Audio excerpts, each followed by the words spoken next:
Biz bugün oshxonalarnikini qilishsiz gambiyan so'man tayyorlash usulini birlikda o'rganib chiqayli.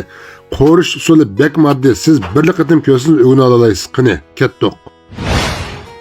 Oldi bilan 1 kilogram unga muvofiq miqdorda tuz, 480 gram suv quyib xamir yo'g'irib olamiz. Xamirni 20 minut tindirib, pilt qilib, uzib, jiz qilib, so'l qilib, yana qaytadan yaltiroq bilan o'rab 20 minut tindirib olamiz. Sizlarning rag'batlantirish yusidan yurak belgisini besib, jiq-jiq gullarni avat qo'shinglarni chin ko'nglimdan umid qilaman. 200 gram kalibishni yaplaq holatda to'g'rab, jusa, chingsa, ko'k qizil laza, so'ng piyoz, zanjil, samsoqlarni suratda ko'rsatilgandek to'g'rab tayyor qilib olib, yangi yillik faoliyat lag'mansa xurjidan 1 kilogram setib olganlarga kichik bo'loq dapanji xurjidan birini haqsiz so'g'at qildim. To'g'ralgan go'shtga tuz, oqmush, kraxmal, jangyo ozroq suv mektam to'tib aralashtirib 20 minut damlantirib olamiz. Qozonga suv quyib, qaynagandan keyin tindirib olgan jizni suratda ko'rsatilgan bo'yicha tatib, kesib, qozonga silib, astini ko'tarib o'tib, tuvoq nepib, 2 minut qaynatib pishirib, so'z ilib, so'q suv silib, chöpni qayta pokiz yuvib, shirisini chiqarib olgandan keyin,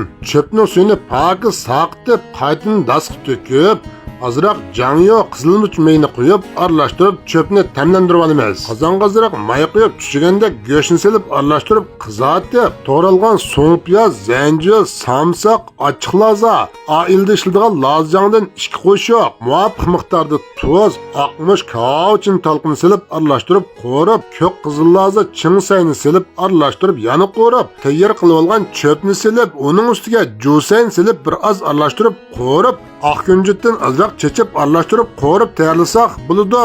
Meni qo'shiling, Osmonjon Zokir sizga yenilik bo'lgan qo'rim taomlarni o'rgatishga har vaqt tayyor.